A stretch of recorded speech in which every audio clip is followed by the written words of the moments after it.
With Article 50 due to be filed in just 4 days, the UK hasn't yet left the European Union, but these protesters already want to turn back the clock. To show the government that the will of the people is not to leave the EU. To support the EU. Because I'm a European and I want to say that I'm a European in front of everybody else. All my life, so happy to travel all over Europe. I've lived in Spain and travelled everywhere, and it feels horrible to think we'll be separated. From Park Lane to Parliament Square, people line the streets.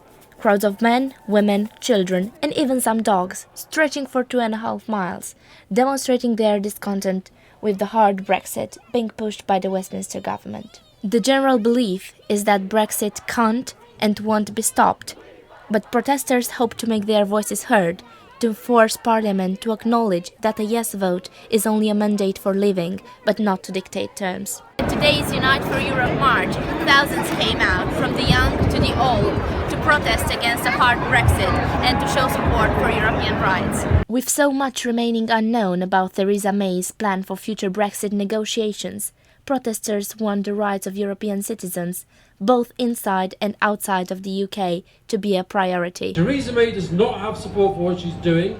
There are millions and millions of people who think the country's taking the wrong course.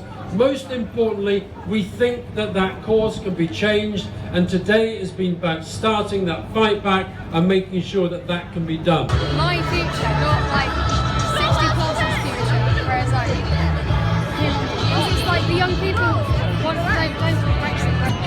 We don't agree with Brexit and we couldn't vote, so this is the only thing we can do. Obviously no one really knows what's going to happen, how we're going to deal with it.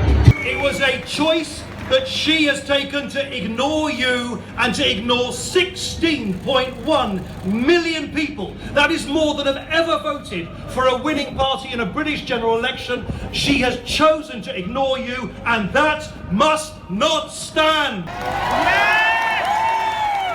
I somehow doubt it because our current government seems to be committed to disaster.